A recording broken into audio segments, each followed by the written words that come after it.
Alright, and hey there Proxyians, and this is Proxify here, and guys, and welcome back to another episode of the Kirby Forgotten Land Let's Play. Now, this video in particular is actually going to be a little bit different to you guys, and this is actually going to be, I want to say, the 5th time, I think, ever that I'm actually going to be doing a post-audio production for this episode, well, for any type of episode on my channel for the time being here. And if you guys want to know exactly what has happened, now, unfortunately, I was always about to be just going and finishing off with this episode for today, and for some strange reason, I don't know why, but the HD PVR just decided to just be like, hey, you know what, today is going to be the day that I'm going to decide and go to freeze up on everything, even when you're just supposed to be finishing off with everything for this episode. And unfortunately, I just didn't get the time to actually just go and literally say my outro for you guys. And so instead, what I'm going to be doing here is that we're just going to go and give you guys, well, I'm going to go and tell you guys everything about highlights, about what is going on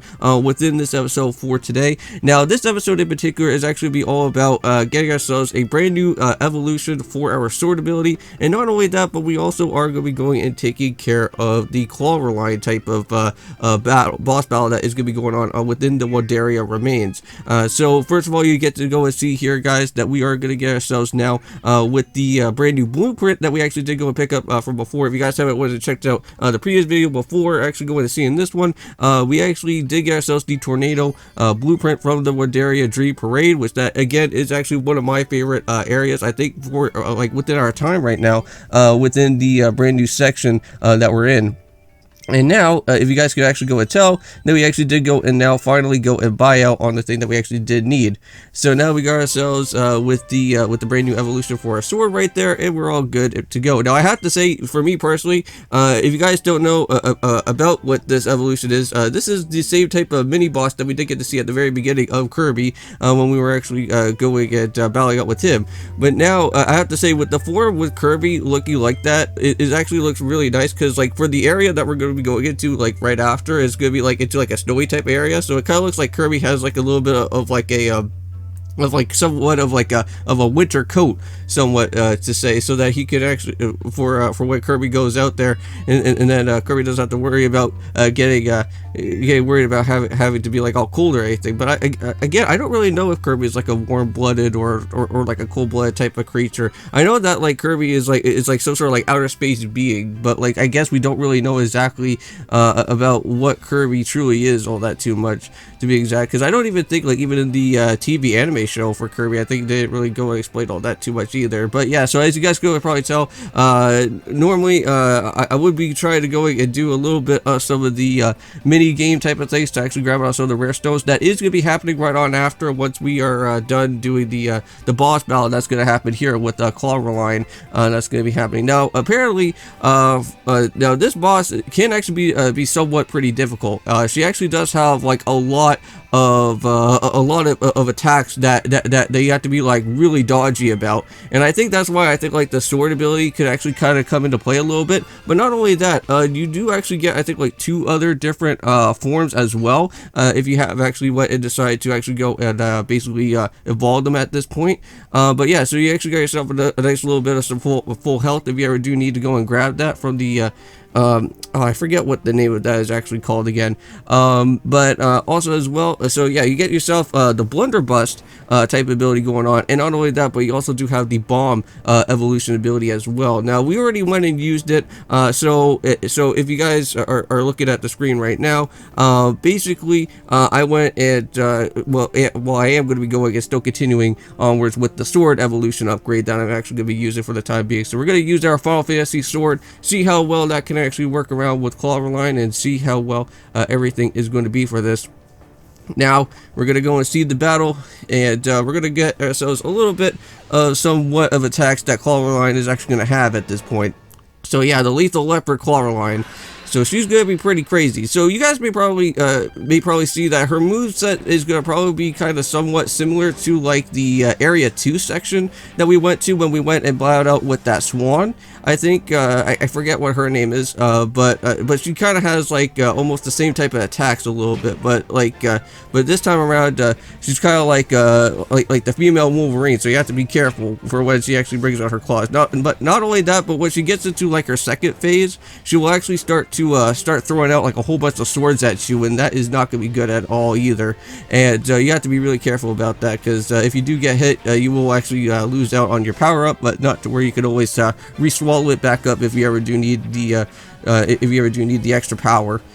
But so far, I'm actually doing pretty decently right now. And I know that you guys are probably wondering about why this episode was so short. That was because I didn't really want to have to go and jump into the next world all that too quickly. I know that I did that before with Area 2, but I'm just going to kind of hold it off for like a little bit. But yeah, so as you guys can probably tell, now she's actually going to go and start throwing down all the annoying type of swords at us. But you can also go and re-swallow them as well too, and you can actually get your evolution of the sword power right from there, so you don't have to even go and worry about that at all. But yeah, but when she goes and dives down like that, she'll actually get like all of her claws like stuck into the actual canvas of the actual stadium. So if you actually do have enough time, you can just go and keep on pummeling her as quickly as you can, and then you should be able to actually get the W at this point. So yeah, so now she also has like this warping type of ninja ability as well, where she can just kind of like just disappear. But right there, she does get knocked out, and now we can actually be able to go and continue onwards to the next thing. Now, I think right from here, once we actually do get ourselves with all the different Waddle Dees that are going to be here, our new hub section that we've already went to from the last time is now going to be finally opened up, and it's going to be even much bigger now within the hub world, because we're actually getting ourselves the volume 2 of the actual trophy upgrades. And not only that, but we are going to open up with the Nightmare in Dreamland type of feature that actually happened in the GBA games, where you would actually do fighting you actually be doing fighting type of battles for like going through like different mini bosses, and then if you actually reach all the way up to the different mini bosses, you will actually go and fight with Meta Knight, and Meta Knight is gonna be here within this game, so that is actually really cool. So here we go. So now we're making our way back on over to the Waddle Dee town, and the Waddle Dee town should now at least look twice as big from the last time. And yeah, and as you guys go see, we could actually have an actual stadium within the Waddle Dee town, so very cool. So yeah, it even got even bigger, and we also did get ourselves now blueprints, so we'll also have to go and worry about that for another time as well. We'll have to go and do that probably at the very beginning of the next episode. But there it is. There is the practice stadium. So very cool indeed. Okay. So now we are going to be seeing it up close in person with Meta Knight here. So yeah, he is going to be within the Forgotten Land, because you cannot forget about this guy. And he's my boy. I love Meta Knight. Meta Knight is awesome in any type of Kirby game, whenever you go and play from there. But there we go. So now we can get ourselves the drill ability. Now, well, that can actually finally now be evolved. And I think that is really about it from here. I think all that we have to do now within this episode is I think from right here is that all we have to do now is just go and do a little bit of a fire ability mini game to get ourselves our next rare stone. But also from this, you can also see that we can now get ourselves the next area. Now, I forget what this place is actually known as, but we'll have to go and see this. So it's actually known as Winter Horn. So it's kind of like London a little bit, because you get to see like that Big Ben clock going on there. So it looks pretty interesting.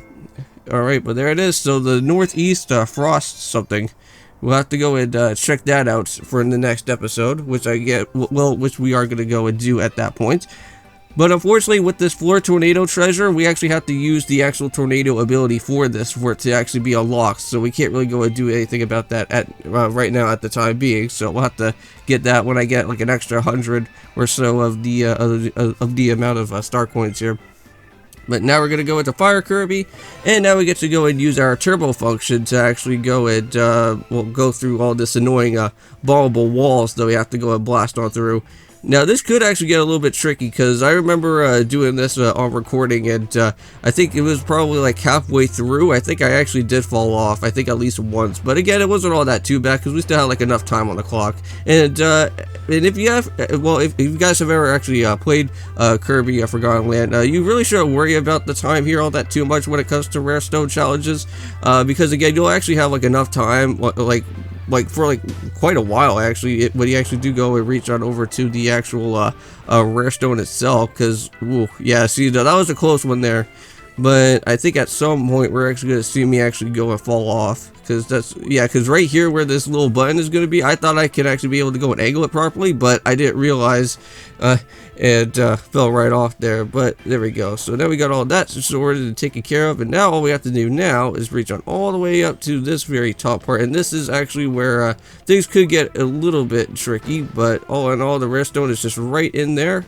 You just have to just make sure that you just turbo boost in there, and there you go. You got yourself the rare stone, and I think that is really about it, because this is where I think I was supposed to be going and doing the intro out from here. But anyways, I'm gonna go and do it right here, right now. So thank you guys so much for watching. Don't forget to leave a comment, like, also subscribe to the channel if you're new. I'll see you guys in the next episode for when we actually do go and head on into our next way into Kirby of the Forgotten Land. Peace.